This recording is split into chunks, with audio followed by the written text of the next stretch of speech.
তোমরা হয়তো অনেকে এই গন্ধপাতালির পাতার নাম শুনেছো, আবার অনেকে অনেক বিভিন্ন নামেই চেনে এই পাতাটাকে। তো আমাদের বাড়িতে এই গাছটা অনেক হয়ে আছে, তাই ভাবলাম তোমাদের কাছে একটি সুন্দর একটি সুস্বাদু রেসিপি আর শরীরের পক্ষেও খুব ভালো উপকারী একটা রেসিপি নিয়ে তোমাদের কাছে চলে আসি। তো এই যে দেখো, আমি পাতাগুলোকে ভালো করে তুলে নিচ্ছি গাছ থেকে, একবারে কচি কচি পাতাগুলোকেই তুলেছি। এরপর এই পাতাগুলোকে আমি ভালো করে ধুয়ে নেব।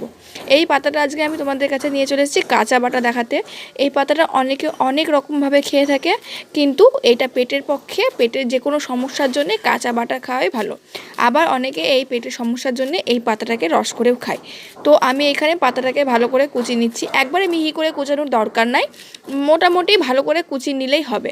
এরকম করে ভালো করে কুচিয়ে নেওয়ার পরে পাতাটাকে আমি পরিষ্কার করে ভালো করে ধুয়ে নিচ্ছি। যেহেতু আমি এটাকে কাঁচাই বাটবো, তাই ভালো করে ধোয়াটা কিন্তু সত্যি দরকার। তো আমি পাতাটাকে ভালো করে ধুয়ে নিয়েছি, তারপরে এটাকে বাটার জন্য আমি লবণ, কাঁচা লঙ্কা, তেল নিয়ে নিয়েছি।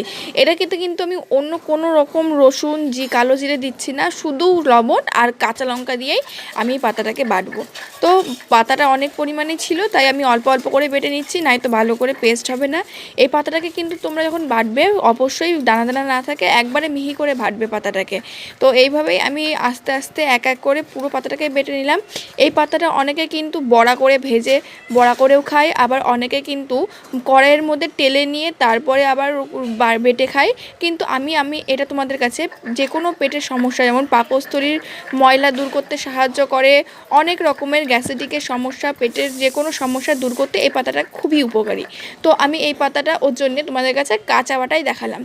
এই পাতা থেকে অনেকে বলে যে কেউ অন্য একটা গন্ধ বেড়ায়, কিন্তু গন্ধটাকে কিন্তু তোমরা দূরে সরিয়ে রাখলে এই পাতাটাকে তোমাদের শরীরের পক্ষে খুবই উপকারী। তারপরে আমি পুরো পাতাটাকে ভালো করে বেটে নিলাম, আর তারপরে নিলাম কাঁচা লঙ্কা। কাঁচা লঙ্কার মধ্যে আমি সামান্য একটু লবণ দিয়ে নিলাম, যাতে ভালো করে পেস্ট হয়ে যায়। তারপরে আমি কিন্তু পুরোটা হাতেই বেটেছি, তোমরাও এইটাকে হাতেই বেটো, কারণ কি, যেহেতু এটা খাওয়া খুবই উপকারী, তাই মিক্সির থেকে তোমরা হাতে বাটলে এটা আরও সুস্বাদু হয় আর খেতেও খুব টেস্টি লাগে। এটা এইভাবে আমি কাঁচা লঙ্কাটা বেটে নিলাম। এরপরে আমি এর উপর থেকে একদম কাঁচা সর্ষের তেল ছড়িয়ে দেবো, আর স্বাদ মতন লবণ দিয়ে পুরো বাটা থেকে ভালো করে মিক্স করে নেব।